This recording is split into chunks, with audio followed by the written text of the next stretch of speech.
How to stay motivated, 3 ways to be unstoppable. Today, I have a very special guest. We have inspiring... Vanessa. Inspiring Vanessa, 11-year-old. Give them a brief intro. I'm an international speaker, YouTuber, and vlogger. I'm also an author. I am going to actually put her link to her page. Make sure to subscribe to her. She's so inspirational. Seriously, I learned from this 11-year-old, believe it or not. Thank you.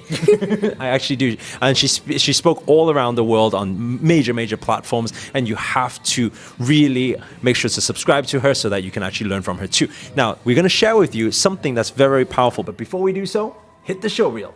Hit it. People have today isn't that they're struggling, isn't that they can't get out of their shit. It's because the shit that they're in isn't big enough. And why I say that is because if that shit was big enough right now, if the people had a gun pointed to their head, they would actually get their ass moving. Always understand that emotions is what leads to motion. It's energy in motion.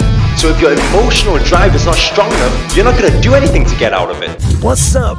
In this video, we're going to share with you How to be motivated. the 3 keys to be unstoppable.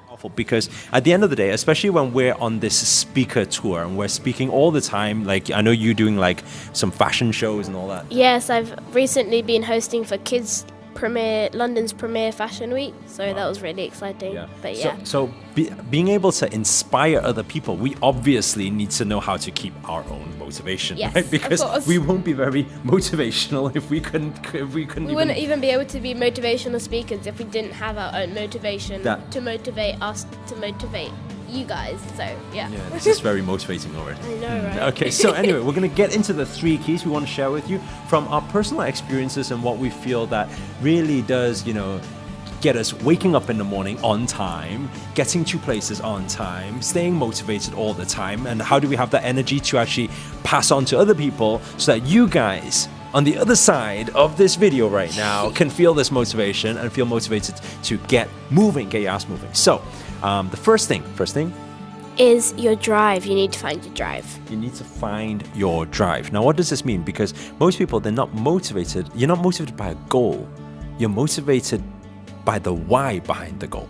You want to expand on that? Yes, I would love to. Your why is basically the purpose of why you're doing something. So why are you doing is like some people ask us, why do we do speaking? Why do we speak on stage? And that the reason or the answer that we tell you is our purpose or our why or our drive, which is what we're talking about. So just out of curiosity, why do you speak on stage and have this motivation to do so? Why? I do it to help other people who are in bad situations because that really helps. And if people don't feel good about themselves, and it's really important that if we can motivate them, that they get that information and they know that someone else, maybe their age, is doing something and that they'll feel empowered to do something the same. Well, not the same, but do something at a young age or feel like they have to do something now. That's so interesting because I wish when I was 11-year-old I could have this type of thinking. 11-year-old, I think I was still playing with Lego and trying to figure out how to do this type of stuff. I make Lego and I just leave it in my room and it's just like a dust collector. This girl, she would read personal development books. That's what she does in her spare time, right? Create quotes and inspire people. So anyway, one of the things I want to add to that is a very key component is to understand that, the reason why you need to find the why to give you that drive is understand that when you keep asking yourself, if you ask yourself now, why do you want your goal? And then you keep asking deep inside of yourself, you will find that it's an emotion in there. Maybe it's because you want to look after your family. Maybe it's because you want there's a car that you really want. There's a house that you really want. And then you need to ask yourself, apart from the why, is how would it make you feel to achieve that? Because then you build up the emotion. When you find that emotional drive, which is your strongest drive, right? That is what gets you moving.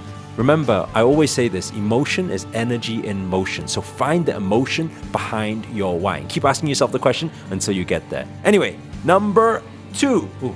Sorry. Number 2, what's number 2? Is your environment, like basically your surroundings, who you surround yourself with. And why is that important?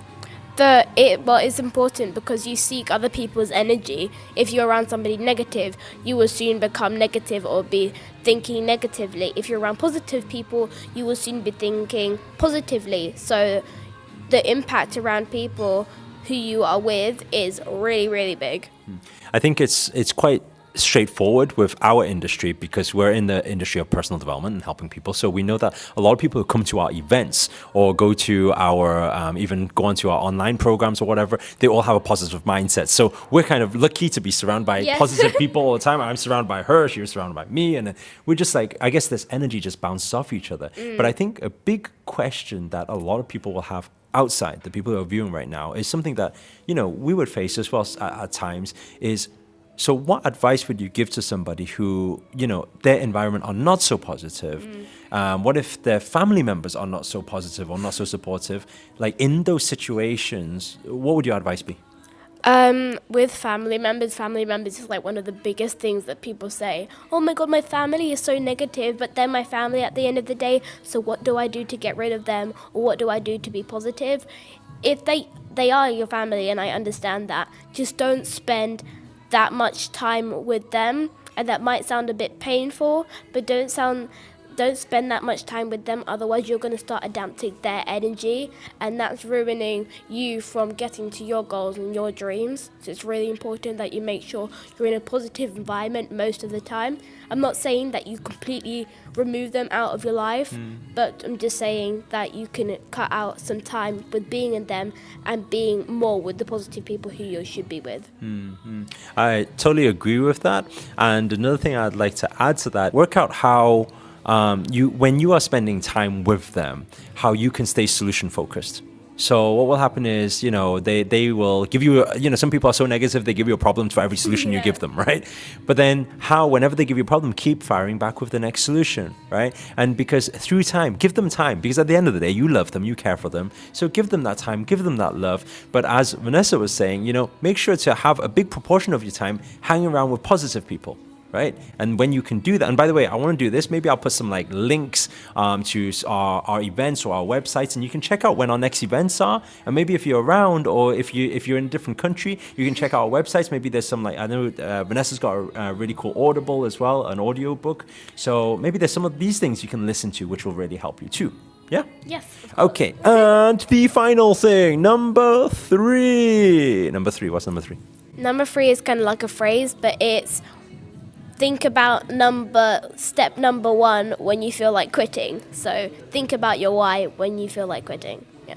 And why is that so powerful? That's so powerful because the whole point that you are doing this is for that. So think about it, and the purpose should be powerful enough to motivate you to keep on going and achieve that. Otherwise, if it's not powerful enough, then it's not the right drive for you to be driven for. Yeah, I think that is very important, is that, as human beings, we do. I mean, everybody gets demotivated after because at times, right? And sometimes when times are hard, or sometimes when you need to repeat doing the same thing over and over, sometimes that could get quite, you don't become as passionate anymore. So how do you actually keep motivation going at times like that when you're doing the same job over and over again every single day, right? Is to remember the reason why you started in the first place. So step number 1, remember step number 1. And I think on that note, anything to add? Just believe in yourself and believe in yourself so you can be unstoppable, and just have that mind that you are unstoppable. Otherwise, if you don't think you're unstoppable, then other people will stop you from being unstoppable. So you need to have it fixed in your brain first in order for other people to believe that.